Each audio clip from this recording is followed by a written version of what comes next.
Todos os animais se relacionam sexualmente, diz George Bataille, mas aparentemente somente os seres humanos transformam a atividade sexual, uma determinação biológica, em atividade erótica, produto da consciência e da cultura.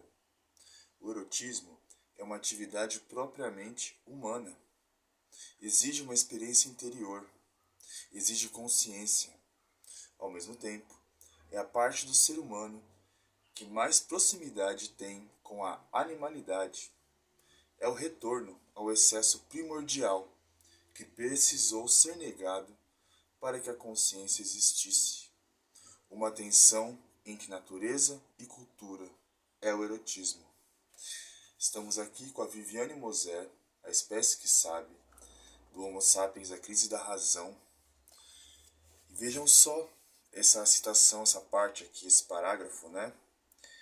Fala exatamente dessa questão da sexualidade humana, de como ela não pode ser só resumida num viés, num entendimento, num campo biológico, né?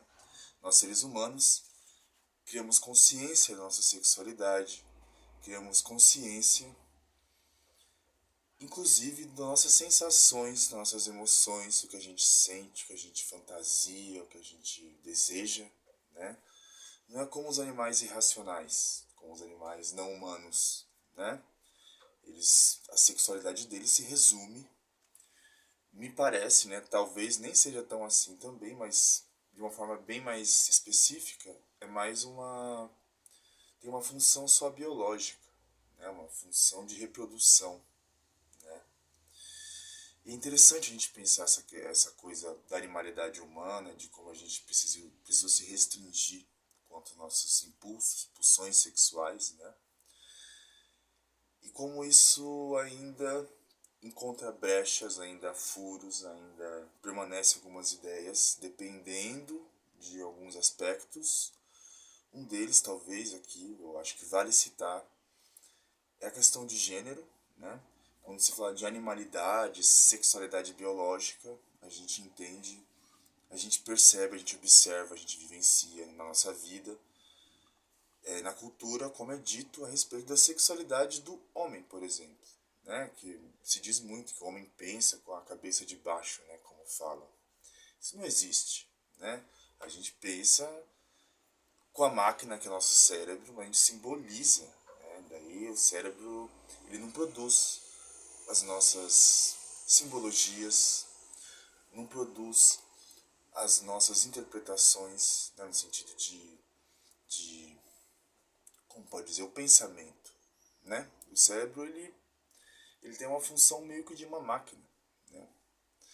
Mas a gente vai entendendo uma porção humana que não é registrada no cérebro, não aparece em exames, né? E voltando à questão dessa animalidade que é atribuída à sexualidade do homem na nossa cultura, a gente vê aí, né? Parece que uma brecha nessa ideia de que se tem uma consciência de sexualidade e tal, né? O que é muito complicado, porque quando a gente entende e reafirma essa ideia, a gente justifica inclusive algumas violências, né?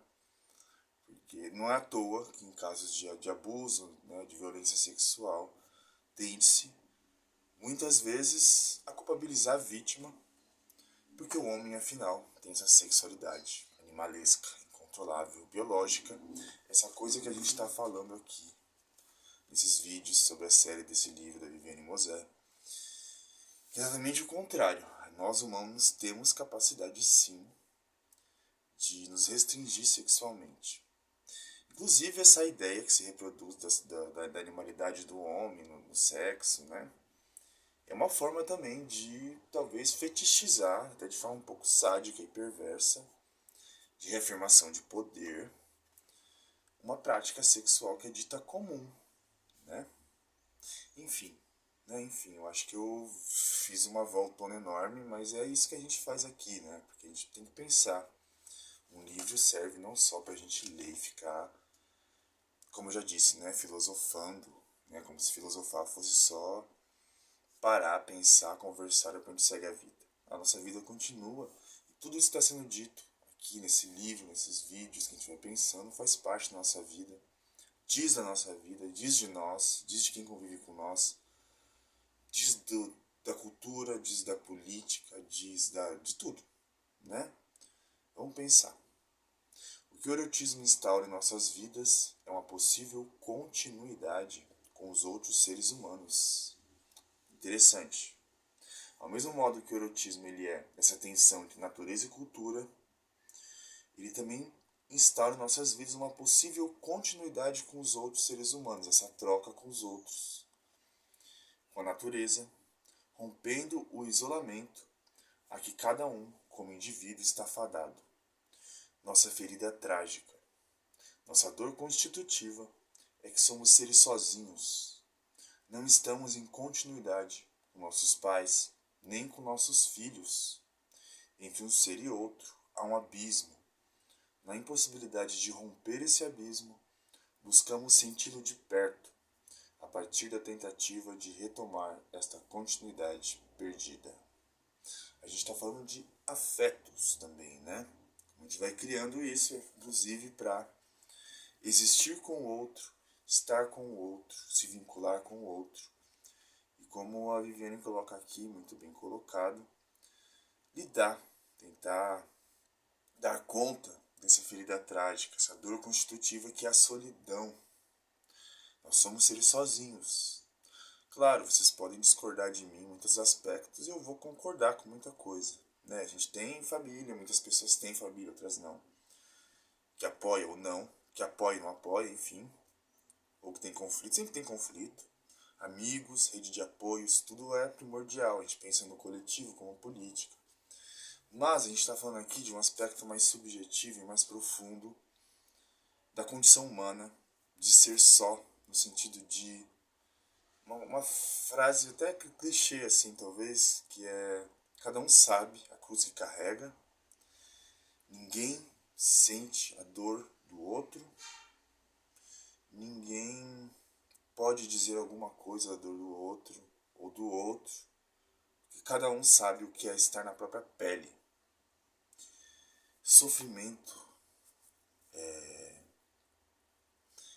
aquele vazio, aquela angústia, né? Muita gente tem muita dificuldade em lidar com isso. Todos nós temos, né? Claro.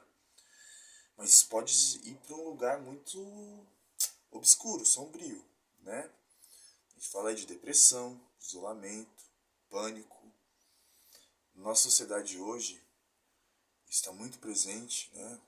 Que é o individualismo, que é uma exaustão, né? Uma exaustão do convívio com o outro, com o mundo, com os compromissos, com as regras, e ao mesmo tempo essa demanda de produtividade constante.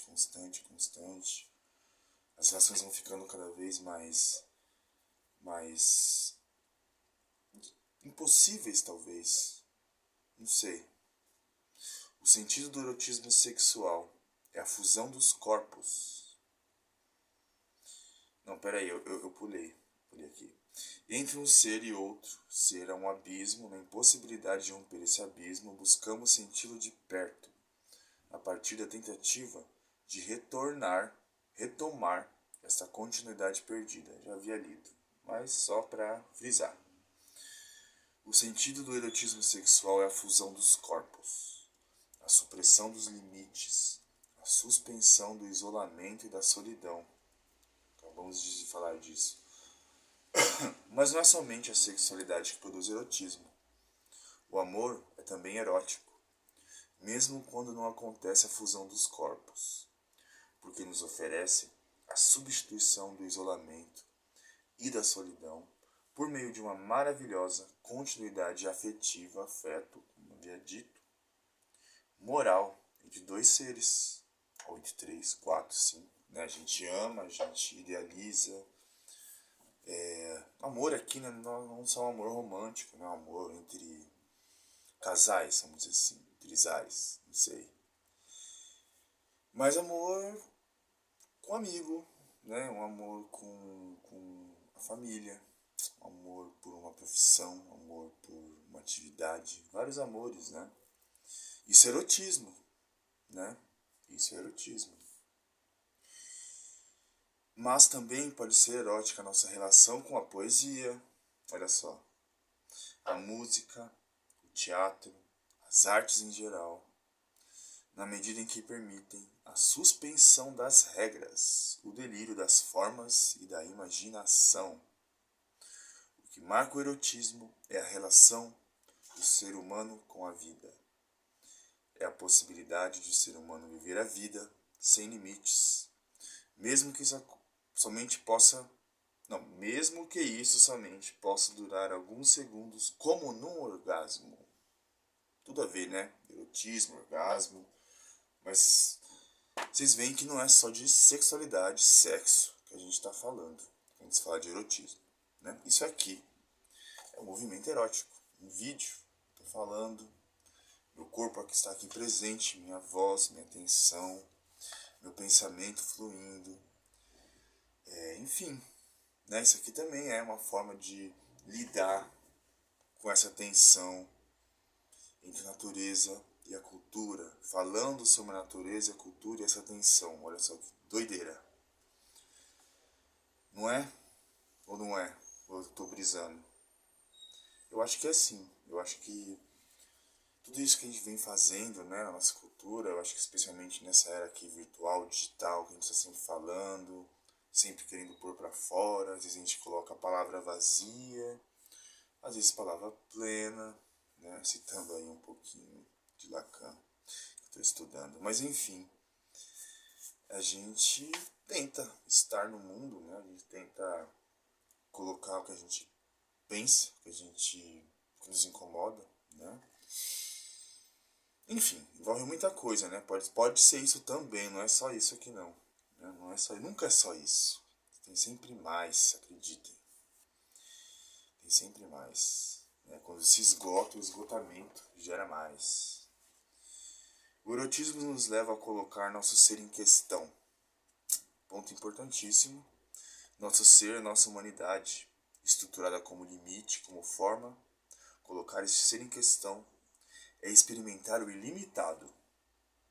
Isso aqui é bem interessante. Experimentar o ilimitado, mesmo que de forma momentânea, através da arte, da poesia, da relação com os outros, numa atividade política, numa atividade religiosa. A gente vai simbolizando, a gente vai lidando, sobrevivendo, existindo, né? Como atividade humana é o enfrentamento da angústia, que tem aqui o sentido positivo de desejo de ampliação de si e de aquisição de contornos mais amplos, né?